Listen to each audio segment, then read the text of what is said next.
Afortunadamente nos acompaña Pablo Simón para resolvernos estas dudas. Buenas noches, Pablo. ¿Qué tal? Y bienvenido. Gracias. Ya sabes que esta es tu casa, pero tampoco te lo tomes de forma literal, que te he visto que estabas guardando el catering ya en un tupper. Pablo Simón, ¿qué bueno, tal? ¿de qué Buenas vais a noches. vivir? No... Ya se nos ocurrirá algo. Siempre se vota, se suele votar. Buenas noches, Pablo. Bueno. ¿Qué tal? Bienvenido una vez más aquí al Intermedio. Bueno, la política avanza de una forma tan rápida que en menos de un año, digamos que la situación ha dado un vuelco por completo, ¿no? Con el bipartidismo ya totalmente desaparecido, podemos decir que la clave para gobernar ya no está tanto en ganar como en sumar. Pues efectivamente, de hecho tenemos que tener en cuenta dos cosas. Primero, que va a ser muy complicado extraer una sola lectura de unos comicios tan complejos. Hablamos que se vota a la vez en más de 8.000 municipios, diputaciones forales vascas, cabildos insulares, 12 autonomías, 54 eurodiputados. Y además todos tienen en común una cosa, que el sistema electoral, a diferencia de lo que ocurría en las elecciones generales, es relativamente proporcional. Es decir, superada, por ejemplo, en el nivel local la barrera del 5% o en algunos parlamentos autonómicos el 3%, más o menos cada partido va a tener lo que le toca. Y por lo tanto, necesariamente nuestras instituciones van a estar muy fragmentadas. No le prestamos atención al hecho de que en las elecciones generales el bipartidismo volvió a caer. PSOE y PP sumaron solo el 46%. Pues bien, necesariamente van a tener que buscar alianzas para gobernar y eso va a ser lo más interesante. Muy bien, pues si te parece bien vamos a hacer un repaso de la situación en la que se encuentran las distintas formaciones. O como diría el Cholo, vamos partido a partido. Vamos a empezar con el PSOE. ¿Crees que en estos comicios le durará esa racha ascendente que le dio tan buen resultado al 26M? Pues sí, lo más probable es que sí, por una razón muy sencilla. Aquí los politólogos solemos llamar este síndrome el de la contaminación entre arenas electorales. Es decir, lo que ha pasado en una elección tan importante y tan cercana como las generales genera un efecto de arrastre sobre el partido que es percibido como el vencedor. Y esto claramente beneficia al Partido Socialista, que hoy, de acuerdo a los últimos sondeos, podría ganar en lugares que no, quedando como primera fuerza, ojo, como primera fuerza, en lugares en los que no sacaba estos resultados desde el 95. Hablamos de ser primera fuerza en, por ejemplo, Murcia, La Rioja, Madrid, incluso Castilla y León, es decir, lugares en los cuales esto no se daba antes. Pero yo creo que tenemos que introducir aquí una cautela, más allá de ese crecimiento que va a tener el Partido Socialista. Y es que si vosotros miráis el mapa de 2015, la fuerza más votada entonces en el nivel autonómico fue el Partido Popular.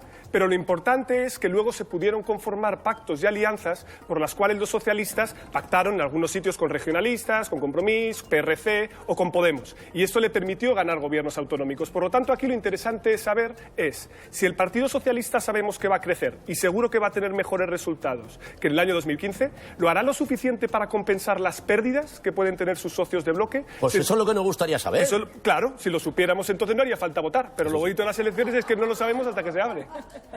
Vamos con el Partido Popular, que bueno, sufrió un batacazo en estas pasadas elecciones generales. Su líder, Pablo Casado, está cuestionado. ¿Cómo crees que afrontan los populares estos nuevos comicios? Bueno, digamos que tiene un elemento positivo y un elemento negativo para ellos. El elemento positivo respecto a las generales es que el Partido Popular es un partido que tiene organización en todo el territorio y, por lo tanto, entendiendo que tenemos tantos municipios pequeños y medianos, ellos van a poder presentar listas donde sus rivales de Vox o Ciudadanos no pueden y, por lo tanto, algo de voto van a poder recuperar gracias a esto. Pero claro, aquí tenemos que fijarnos en varias cosas. Primero, sabemos que el Partido Popular va a sacar peores resultados de los que tuvo en el año 2015, seguro. Pero no podemos olvidar una cosa, que es que el Partido Popular en las elecciones andaluzas perdió casi un tercio de sus votos y de sus escaños. Y sin embargo luego pudo sumar con Ciudadanos y con Vox, arrebatándole la Junta al Partido Socialista. Aquí lo que tenemos que ver es, efectivamente, esta caída se produce del Partido Popular y no es compensada por la entrada de Ciudadanos y Vox, se quedan en la oposición. Y luego la otra gran duda, ¿se pueden producir sorpasos en el nivel local y en autonómico por parte de Ciudadanos y que por lo tanto una potencial coalición a la andaluza sea encabezada por los de Albert Rivera? Desde luego, de cuál sea el resultado de estas elecciones va a depender el futuro de Pablo Casado y está claro que por PIB y por importancia simbólica la Comunidad de Madrid es su principal batalla. Bueno, vamos a ver el futuro, en este caso de Ciudadanos, que se autoproclaman en algunos casos líderes de la oposición. Ellos quieren ser los que ocupen el espacio del centro-derecha. ¿Crees que estas elecciones van a servir para afianzar ese papel, para sentarlo? Yo creo que es probable, porque Ciudadanos está aspirando ahora a sobrepasar al Partido Popular, a convertirse en la principal fuerza dentro del centro-derecha y, por lo tanto, olvidarse de ser bisagra. Y esto es verdad que si nosotros miramos los resultados de las elecciones generales, en algunas provincias de España esto ya ocurrió. Por ejemplo, en Cataluña ya se daba históricamente, pero que ahora se dé también, por ejemplo, en Madrid o en ciudades importantes de Sevilla o de Cádiz, permite apuntar que Ciudadanos lo que aspira es un poco a lo mismo que aspiraba Podemos en el año 2015. Vosotros os acordáis que entonces los socialistas no tuvieron más remedio que apoyar a candidatos de Podemos para que gobernaran con tal de que la derecha no continuara en el poder. Lo que más terror le da ahora mismo al Partido Popular es verse en la misma tesitura en algunas capitales de provincia clave, por ejemplo en la ciudad de Madrid. Es decir, para ellos sería desastroso el terminar invistiendo a Begoña Villacís porque no quieren que gobierne Manuela Carmena y por lo tanto dándole espacio y poder institucional a este partido. En una situación en la que el resultado es más o menos parejo y por lo tanto están casi en empate técnico. Analizamos la situación ahora de Unidas Podemos, que en las generales también sufrió un retroceso evidente. ¿Con qué espíritu crees que afrontan esta nueva cita electoral? ¿Con qué resultado crees que se podrían dar por satisfechos? Bueno, desde luego Podemos lo que aspira es a ser clave para poder sumar. Y está claro que ahora van a intentar repetir lo que ya ha ocurrido en Castilla-La Mancha, que es formar gobiernos de coalición con el PSOE allí donde sea posible. Pero desde luego para ellos la clave es el resultado que tengan las confluencias territoriales, sobre todo las confluencias locales, ¿vale? Compromís, por ejemplo, está fuera, a veces lo metemos en Podemos, pero no tiene nada que ver, pero por ejemplo lo que ocurre allá con Joan Ribó en Valencia es clave. Lo que ocurra con Kichi, si es capaz de ensancharse en Cádiz para continuar, también. Las mareas, de momento en los sondeos que vemos, tanto en A Coruña como en Santiago, pierden fuerza, pero si sube el Partido Socialista y los compensa, no hay problema. Y luego las dos grandes capitales, que es clave. Y aquí hay dos lógicas distintas. De un lado, lo que ocurre en Barcelona. El sistema electoral en el nivel municipal hace que si no hay una mayoría absoluta en el Pleno, gobierne automáticamente la lista más votada. Y por eso el quedar primero en Barcelona es clave, porque como está tan fragmentado el consistorio, si Ada Colau pasa en primer lugar,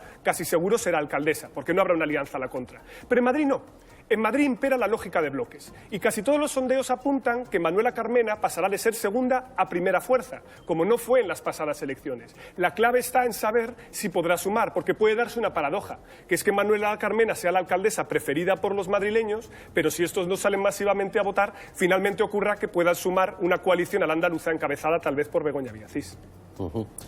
Y bueno, y ahora nos toca hablar de Vox, que parece que en vista del resultado, sin hacer de menos a los 24, creo que fueron, ¿no?, diputados que sacaron, bueno, parece que están cambiando de estrategia, de relación con los medios.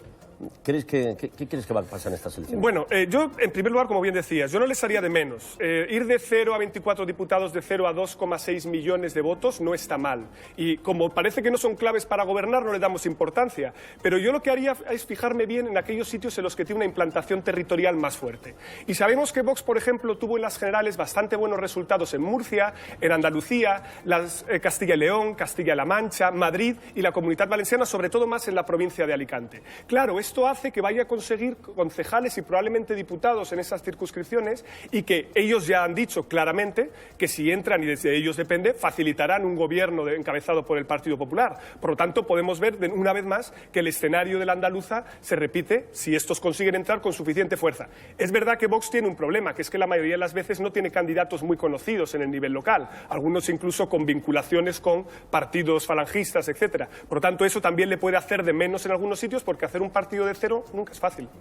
A todo esto el procés sigue adelante y el futuro político en Cataluña pues de alguna manera va a estar condicionado por la resolución de ese pulso entre Carles Puigdemont y Oriol Junqueras. ¿Qué crees que pasará en estas elecciones en Cataluña? Yo creo que hay un elemento clave que es la disputa por la alcaldía de Barcelona. Es decir, si Esquerra Republicana y su candidato Ernest Maragall controlan Barcelona, esto desde luego hará que se produzca el desempate que siempre ha habido en el enfrentamiento entre Junts per Catalunya de un lado y Esquerra Republicana del otro. En las generales han conseguido buen resultado y es verdad que, por ejemplo, en el interior de Cataluña, en algunos municipios tan solo se presentan listas independentistas, casi en el 12% de hecho, solo hay listas de Junts per Catalunya o Esquerra Republicana. Por lo tanto, ellos tienen buena implantación en el territorio. Pero yo pondría aquí una cautela, y es que Convergencia y Unió, la antigua y ahora su reconversión, digámoslo así, siempre ha sido un partido muy de alcaldes, y por lo tanto tiene una penetración en el territorio importante, y esto le puede hacer resistir mejor de lo que a priori pensamos.